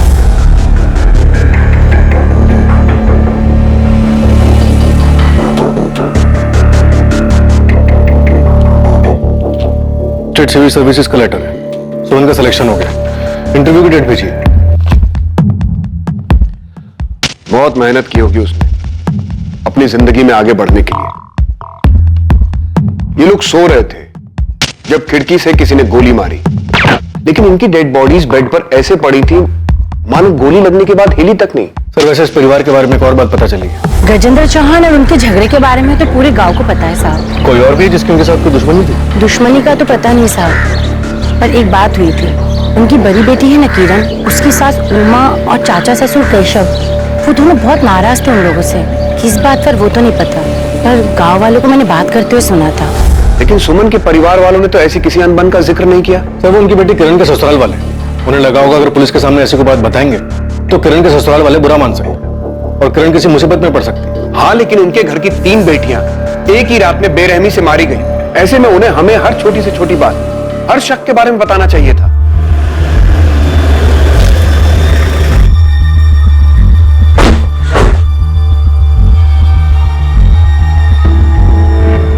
कहाँ है प्रकाश? ना फोन उठा रहा है, ना मैसेज का जवाब दे रहा है।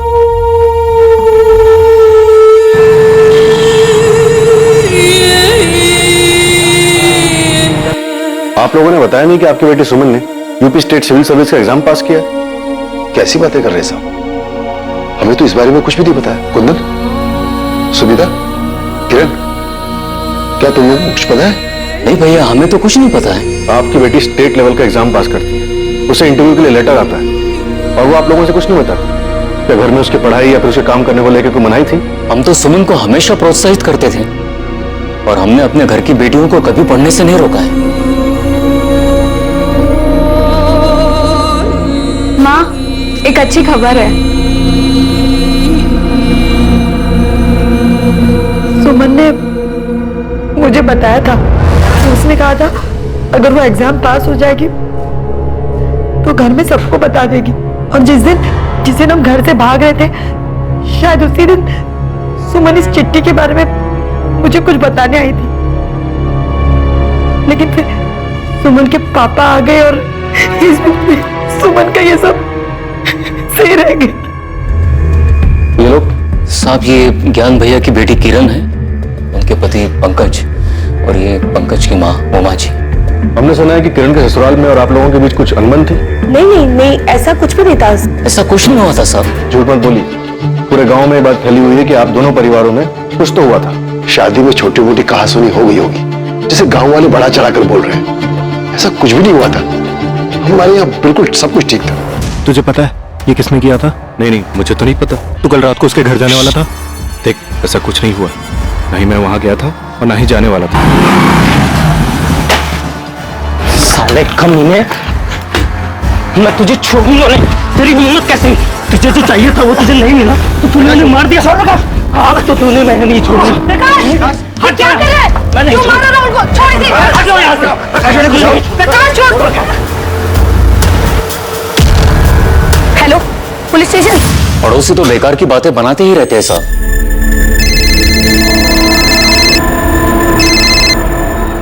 हेलो सर, मैंने कुछ नहीं किया है। सर ये साला झूठ बोल रहा है। सर इसने ही मारा, इसने मारा। क्या है ये सब? हमें कुछ नहीं पता सर। हम तो बस इतना जानते हैं, काजल और पायल मयूर मैडम गांव में ट्यूशन पढ़ने जाती थी, शाहीपुर गांव। सर राहुल मेरा बेटा है, लेकिन मुझे नहीं पता कि प्रकाश को क्या हुआ है। सर इसकी कोई गलती नहीं, प्लीज इसे जाने दीजिए। सर ये दोनों माँ बेटे झूठ बोल रहे हैं। ये साला मेरी बहन पायल के पीछे पड़ा हुआ था, और जब उसने इसे मना कर दिया तो इसने उसे मार डाला। पूरा दिन थकावट करेगी। ए पायल रुक ना, ये देख मैं तेरे लिए कार्ड लाया। मुझे कोई कार्ड नहीं चाहिए। अरे भाव क्यों खा रही हो? देखो मैं तुम्हें बहुत लाइक करता हूँ। राहुल बेकार की बातें मत करो, जाने दो हमें। पायल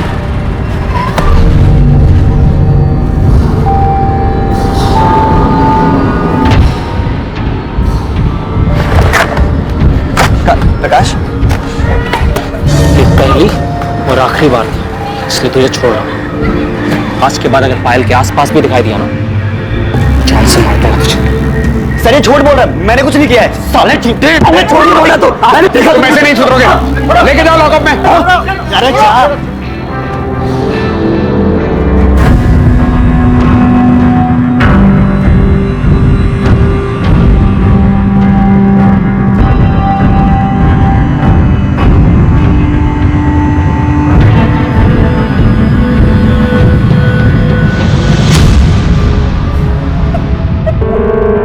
सर दोनों विक्टिम्स के बॉडी में सेडेटिव के ट्रेसेस मिले हैं, मतलब मारने के पहले बेहोश किया गया था। हॉस्पिटल से सुमन का ब्लड सैंपल भी आ गया है, उसे भी स्टडी कर रहे हैं। मुझे पूरा यकीन है कि सुमन के ब्लड में से भी आपको इसी सेडेटिव के ट्रेसेस मिलेंगे। हमें पहले से ही शक था कि ऐसा ही कुछ हुआ है, क्योंकि तीनों सुमन, पायल और काजल सोते हुए मिले। गोली लगने के बाद भी उनकी बॉडी में कोई मूवमेंट नहीं हुआ था, क्योंकि उन्हें बेहोशी में मारा गया था। सर मौत का टाइम रात में 12 से 2 के बीच का है, और बॉडी पर गोली का इम्पैक्ट देखकर ये बात साफ होती है कि गोली जान लेने के इंटेंशन से बहुत करीब से मारी गई थी। सर फॉरेंसिक टीम ने गोली और शेल से गन आइडेंटिफाई कर लिया है। .32 कैलिबर गन है, इसके ऊपर साइलेंसर लगाया जा सकता है। ये तो काफी कॉमन गन है। खबरी को काम पे लगाओ, उसे कहो सप्लायर का पता करे, और ये भी पता लगाओ कि गांव में किसी के पास ये गन है या हाल फिलहाल में किसी ने इस गन को खरीदा है। तो वैसे एक बात समझ में नहीं आ रही, परिवार के सारे लोग बाहर थे, घर का दरवाजा अंदर से बंद था, तो सुमन, पायल और काजल इन तीनों को नशे की गोली कब, किसने और कैसे दी? हाँ दीदी। फैमिली को गजेंद्र और मोहन पर शक है। हो सकता है ये काम पायल के आशिक राहुल का हो, या फिर किरण के ससुराल वालों का इसमें हाथ हो। तुम दोनों बच्चियों की बॉडी फैमिलीज को सौंप दो, और प्रकाश को भी अभी के लिए जाने दो। अंतिम संस्कार के बाद बात करेंगे उससे। और सर राहुल, चलो जाओ बाहर। आप मुझे क्यों नहीं छोड़ रहे हैं सर? मैंने कुछ नहीं किया है। अभी बस इसको छोड़ने को कहा है।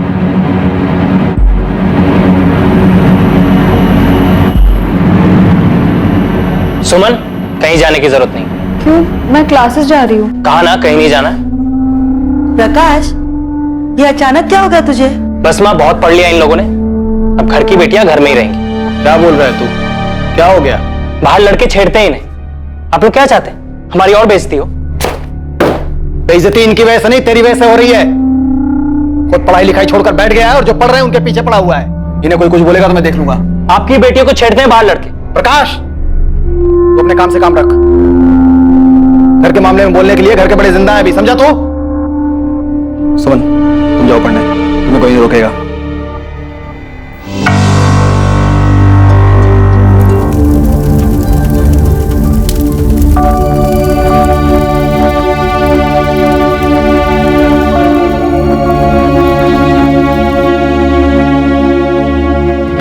सर गजेंद्र और मोहन की कॉल लोकेशन डिटेल्स आ गई। ये दोनों कल सुबह तक यहीं सूलीगंज में थे, और सुबह 6 बजे के बाद से इन दोनों का फोन स्विच ऑफ जा रहा है। तो माला झूठ बोल रही है।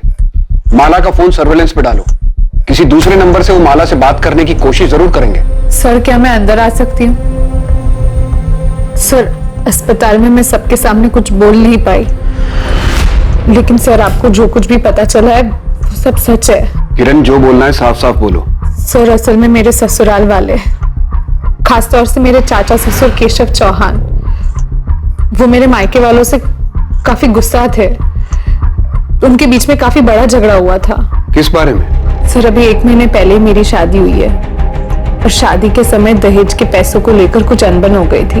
कुंदन चाचा ने मेरी सास को पैसे देने का वादा किया था, लेकिन शादी के समय तक मेरे घर वाले वो पैसे जुटा नहीं पाए थे। मेरी सास और केशव चाचा ने शादी के कुछ दिन पहले घर आकर बहुत बड़ा हंगामा किया था। हमसे गलती हुई है, इसके लिए हम माफी भी मांग रहे हैं। हम ये नहीं कह रहे हैं कि हम पैसे नहीं देंगे, जो हमने वादा किया है हम जरूर पूरा करेंगे। शादी के खर्च में थोड़ी सी मुश्किल हो रही है। हाँ तो एक काम करते हैं, आपका खर्चा कम कर देते हैं, ये शादी तोड़ देते हैं। नहीं, ये क्या कह रही हैं आप? भगवान के लिए समझ गई। आप जैसा कहेंगे वैसा ही हो, लेकिन ये शादी मत तोड़िए। आखिर में मेरे पापा और चाचा ने पुश्तैनी जमीन का हिस्सा बेचकर दहेज के पैसे चुकाए।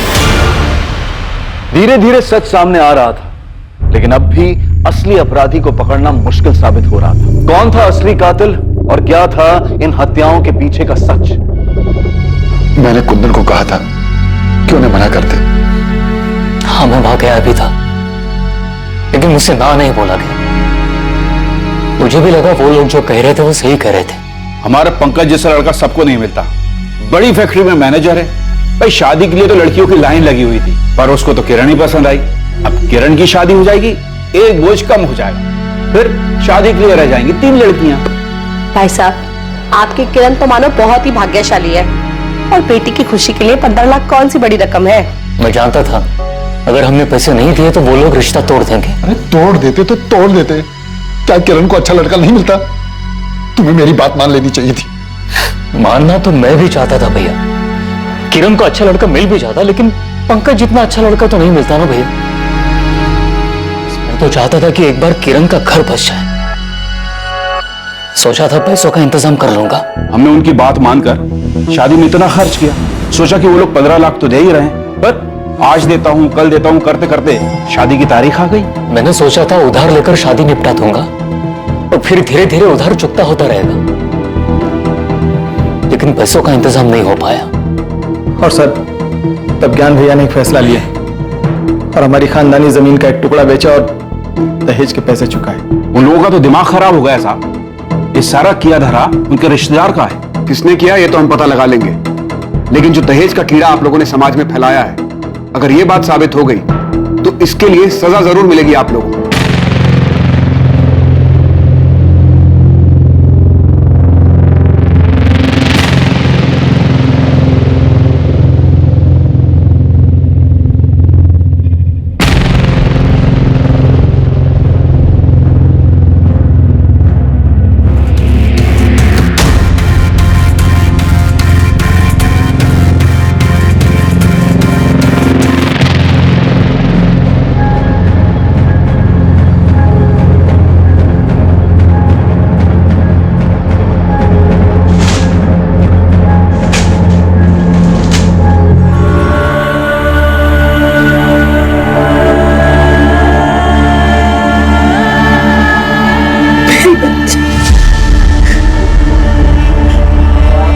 ऐसे कैसे उन लोगों ने दुश्मनी निकाली? सुमन ठीक हो जाएगी, भगवान पर भरोसा रखो।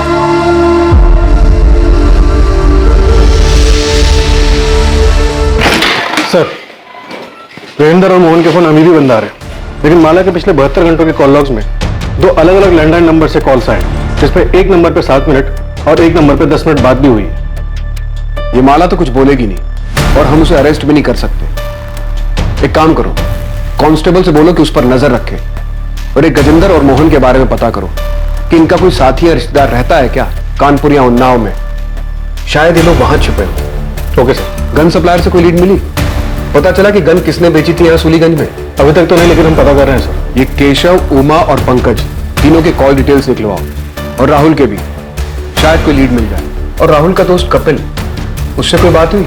उसे बुलाया सर, आता ही होगा। कपिल सच सच बोलो, क्या राहुल का कोई हाथ है इस सब में? राहुल ऐसा नहीं कर सकता सर। राहुल पायल का पीछा करता था ना, और कई बार तुम भी होते थे राहुल के साथ। कहीं खून की प्लानिंग में राहुल के साथ तुम भी तो शामिल नहीं थे? मैंने ऐसा कुछ नहीं किया सर। सर, एक बात सच है कि राहुल पायल को बहुत पसंद करता था और वो उसके पीछे पड़ा हुआ था कि वो उसकी बात मानकर उसकी गर्लफ्रेंड बन जाए। देखो तुम यहाँ से चले जाओ, किसी ने देख लिया तो मेरा घर से निकलना भी बंद हो जाएगा। मैं चला जाऊंगा, लेकिन तू भी मुझे बोल दे कि तू भी मुझे प्यार करती है। प्लीज जाओ यहाँ से, किसी ने देख लिया तो हंगामा हो जाएगा। पायल, देखो तुम यहाँ से चले जाओ। अब इसके आइंदा आसपास भी दिखा ना तो पुलिस में कंप्लेन कर दूंगी। राहुल को बहुत गुस्सा आया था और अपनी बेइज्जती का बदला लेने के लिए उसने बहुत ही खतरनाक प्लान बनाया था।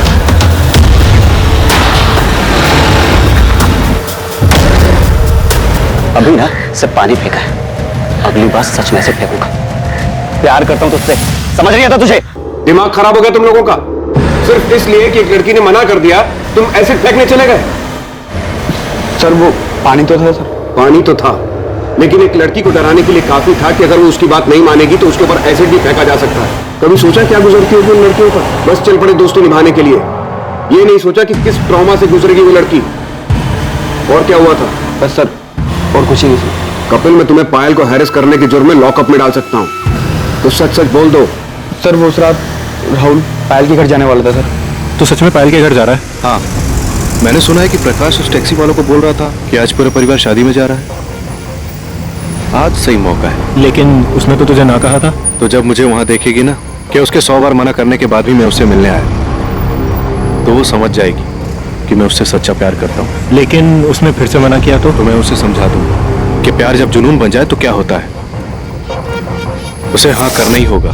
तो पायल का पीछा करता था, उसके मना करने के बाद भी तो उसके पीछे पड़ा रहा, यहां तक कि प्रकाश और सुमन के डांटने के बाद भी तो अपनी हरकतों से बाज नहीं आया। तूने उसके ऊपर पानी फेंककर उसे धमकी दी कि अगर उसने हाँ नहीं किया तो तू उसके ऊपर एसिड फेंक देगा। नहीं सर, मैं पसंद करता था उसे, प्यार करता था उससे, और सुमन दी ने जब मुझे मारा तो मुझे बहुत बुरा लगा था, इसीलिए मैंने पायल को धमकी दी थी। जिस दिन पायल का मर्डर हुआ तो उसके घर गया था ना, तो क्या हुआ था वहां? तू वहां पहुंचा, पायल को प्रपोज किया, पायल ने फिर मना किया, तुझे गुस्सा आ गया।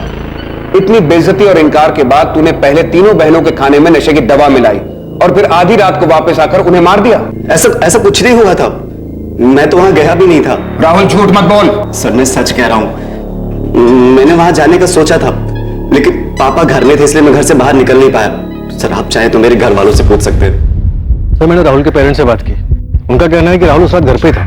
माँ बाप हैं, अपने बेटे को बचाने के लिए सच झूठ कुछ भी बोलेंगे। कॉल रिकॉर्ड्स आ जाएं एक बार राहुल के, पता चल जाएगा कौन कितना सच बोल रहा है। तुमने सुमन के परिवार के बारे में पता किया? उस रात वो बालीपुर में कहां थे? हाँ सर, अपने रिश्तेदार के घर में रुके थे। सुनीता और गंगा रिश्तेदार के घर में, ज्ञान और सुमित पड़ोसियों के यहाँ, और प्रकाश और कुंदन खलियान में। सर आपको वाकई में इस राहुल पर शक है? अक्सर इस उम्र के लड़के प्यार और ऑब्सेशन के नाम पर सही और गलत में फर्क नहीं कर पाते। पायल का इनकार राहुल बर्दाश्त नहीं कर पाया होगा और बदले में उसने पायल को मार दिया होगा। राहुल को सुमन पर गुस्सा तो था ही, क्योंकि सुमन ने उसे थप्पड़ जो मारा था, और वो काजल, वो कोलेट्रल डैमेज होगी। पूरे चांसेस हैं कि राहुल ने किया ये, लेकिन अभी श्योरिटी के साथ कुछ नहीं कह सकते। हेलो, ठीक है हम अभी आ रहे हैं। सुमित का फोन है, सुमन को होश आ गया, चलो।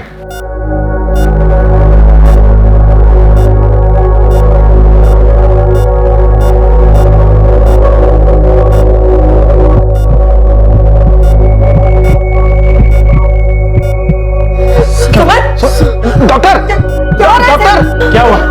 देखिए क्या हुआ? आप प्लीज सब बाहर जाएं। अभी तक ठीक थी डॉक्टर, क्या हुआ इसे? आप प्लीज सब बाहर जाएं। Sister injection.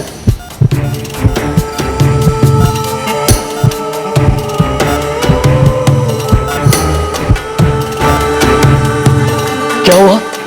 तुमने तो फोन किया था कि सुमन को होश आ गया, फिर ये सब? हाँ भैया होश आ गया था, फिर पता नहीं क्या हुआ, डॉक्टर ने हम लोग को बाहर निकाल दिया और सर पता नहीं सुमन को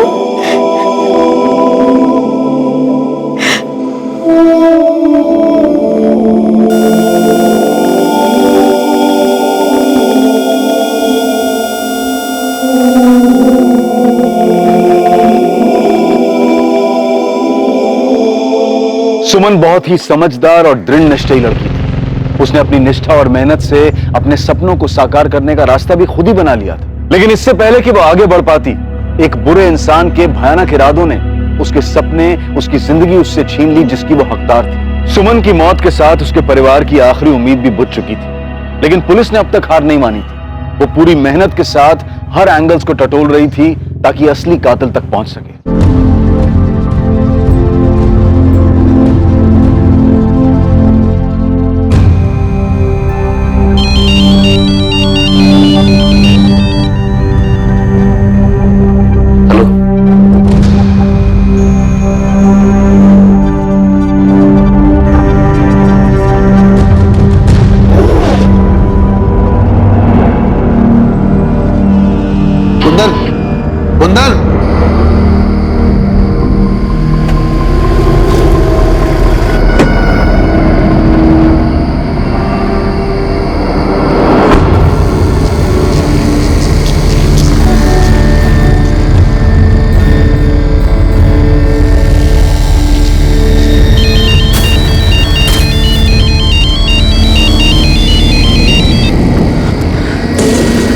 भैया कहाँ हो कुंदन? भैया निसोली। वहां क्या कर रहे हो? बदला लेने आए हो भैया। छोड़ूंगा ना मैं कमेरों को। किससे? किसकी बात कर रहे हो? कुंदन, कुंदन, कुंदन, हेलो, हेलो, क्या हुआ? सर पूरे परिवार के फोन लोकेशन डिटेल्स और कॉल रिकॉर्ड्स आ चुके हैं। देखो शायद उसमें कोई लीड मिल जाए। क्या हुआ, आप लोग इतने घबराए हुए क्यों हैं? मैं कुंदन से फोन पे बात कर रहा था, एक चीख सुनाई दी, लगता है किसी ने उस पर हमला किया। उसने फोन भी नहीं उठाया। उसने कुछ बताया? कहाँ है वो? साहब उसने बताया कि निसोली गांव में है। कुछ बदले की बात कर रहा था। निसोली में कौन है? निसोली में हमारे दादाजी का घर है जो बहुत दिनों से बंद पड़ा है। आपके दादाजी मतलब गजेंद्र के पिताजी का? जी सर। कब तक ऐसे अलग अलग जगह छुपते फिरेंगे? बस कुछ और दिन बाबूजी। अब तो सुमन ही नहीं रही।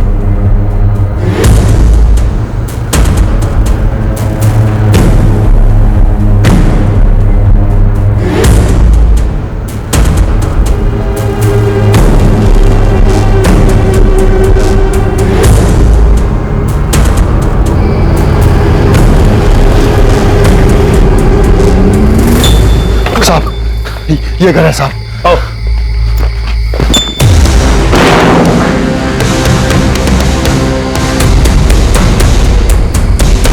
कुंदन कहाँ है? कहाँ है कुंदन? हमें नहीं पता, हमें नहीं पता कहाँ है। सर!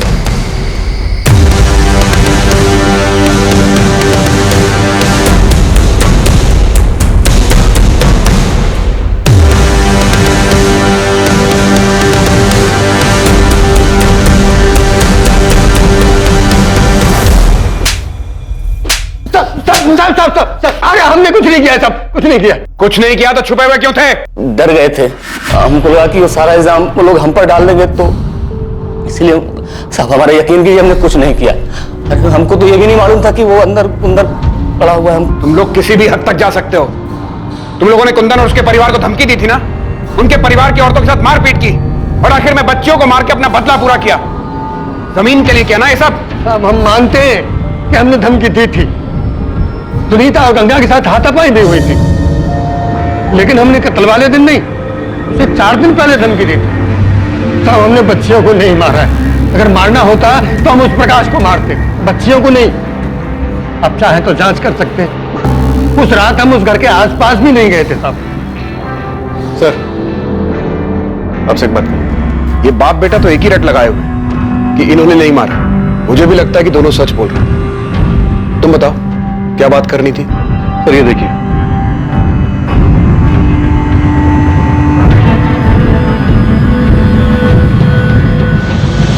बहुत घुमा लिया। तुम बालीपुर में नहीं थे। रात होने के बाद तुम वहां से निकल गए। सूलीगंज आकर तुमने सुमन, पायल, काजल को मारा और फिर वापस बालीपुर लौट गए। क्यों प्रकाश? जी आप क्या कह रहे हैं साहब? सर कहां गए थे तुम? वो देखो झूठ मत बोलना, हमारे पास तुम्हारी सारी डिटेल्स हैं। सर मैं तो बालीपुर जाना ही नहीं चाहता था, तो पापा ने बोला इसलिए मुझे जाना पड़ा। वही पास के गांव में मेरे एक दोस्त का घर है, तो देर रात में वहीं चला गया था। आपको पता था ये उस रात वहां पे नहीं था?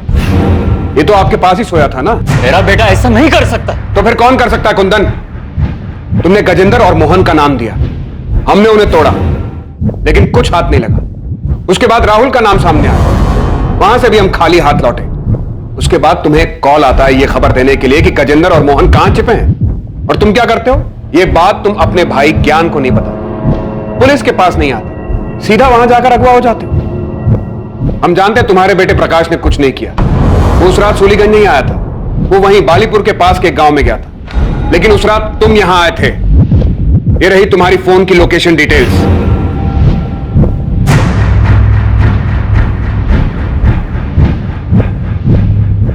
अब तुम बताओगे कि तुमने मारा और क्यों मारा, या फिर तुम्हारे बेटे प्रकाश को डालें जेल में? हाँ, मैंने ही मारा है सुमन, काजल और पायल को। प्रकाश ने कुछ नहीं किया है, मैंने ही किया है सब कुछ। अच्छा प्लान बनाया था तुम, अपने घर की लड़कियों को मार दो और सारा इल्जाम अपने चाचा और उसके बेटे पर लगा।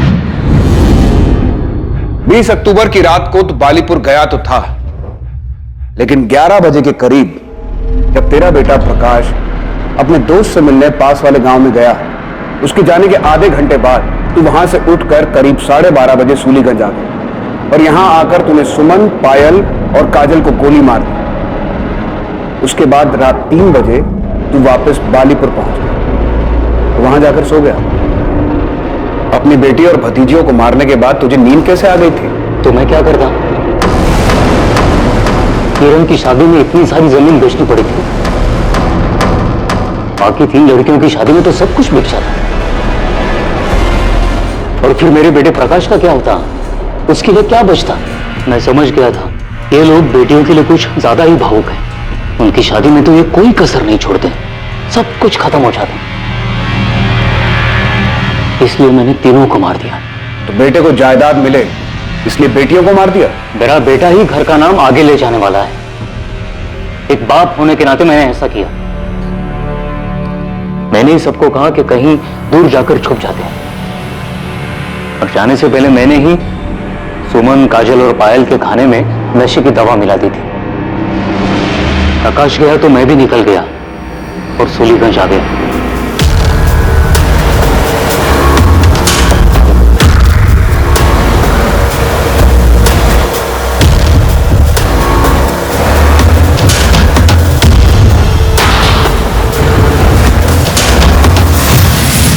गन कहां से मिली तुम्हें? वो मेरा एक पुराना दोस्त है, उससे ही साइलेंसर वाली गन ली थी। और अब कहां है गन? वो गन मैंने गांव के पास वाले नाले में उसी रात फेंक दी थी। और तुम गजेंद्र और मोहन के पास कैसे पहुंचे? वही जो दोस्त है, मैंने उससे ही कहा था उनका पता करने के लिए। मैंने उसे कहा था गजेंद्र और उसके बेटे से बदला लेना है, क्योंकि उसने मेरी बच्चियों का खून किया है। मैं वहां से भैया को फोन करने वाला था, लेकिन भैया का फोन खुद ही आ गया। हाँ भैया। कहाँ हो कुंदन? भैया निसोली। वहां क्या कर रहे हो? कुंदन, कुंदन! मैंने ही आवाज निकालकर फोन कट कर दिया और वहीं से एक पत्थर उठाकर उससे अपना सर फोड़ दिया, ताकि सबको यही लगे कि गजेंद्र चाचा जी और उसके बेटे ने मुझे मारा है। और स्टोर रूम में जाकर खुद को बंद कर लिया।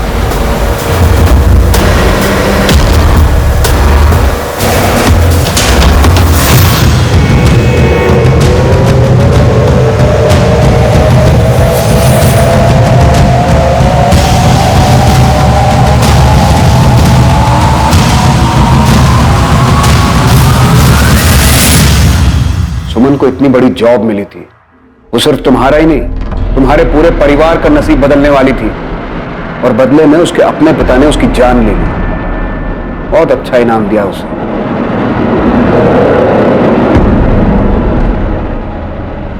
एक पिता ने अपनी ही बेटी की जान ले ली सिर्फ इसलिए क्योंकि वो अपनी जायदाद, उसकी शादी और दहेज पर खर्च नहीं करना चाहता था। उसे सब कुछ अपने बेटे के लिए बचाना था। ये बहुत ही ताज्जुब की बात है, सुनकर विश्वास नहीं होता है, लेकिन दुर्भाग्यवश ये सच है। आज भी देश के कई हिस्सों में लड़के और लड़कियों के बीच में भारी मात्रा में पक्षपात करना बहुत ही साधारण सी बात है, क्योंकि सदियों से ये रूढ़िवादी मानसिकता उनके दिमाग में घर कराई जा चुकी है। दहेज मांगना ना सिर्फ गलत है बल्कि कानूनन जुर्म भी है, लेकिन दहेज देना क्या वो गलत नहीं? अपनी बेटी को एक ऐसे परिवार में भेजना जो उसे घर ले आने के लिए पैसों की मांग करे, क्या ये बात गलत नहीं? समाज की प्रगति के लिए ये सवाल करना बहुत जरूरी है। ये समझना बहुत जरूरी है कि लड़की के दहेज पर नहीं बल्कि उसकी पढ़ाई पर खर्च किया जाए, उसे जिंदगी में आगे बढ़ने का मौका दिया जाए। ऐसा करने से ना सिर्फ लड़कियां सशक्त होंगी बल्कि बड़े होकर अपने परिवार का ख्याल भी रख पाएंगी। मुद्दा ये नहीं है कि लड़के लड़कियों से बेहतर हैं या फिर लड़कियां लड़कों से। मुद्दा सिर्फ दोनों के बीच में पक्षपात को रोकने का है, दोनों को समान अवसर देने का है। क्राइम और आपके बीच में सिर्फ इतना फर्क है कि आप कितने सतर्क हैं। सतर्क रहें, सुरक्षित रहें। जय हिंद। इस तरह के और भी एपिसोड देखने के लिए हमारे चैनल को सब्सक्राइब करें और बेल आइकन दबाना ना भूलें।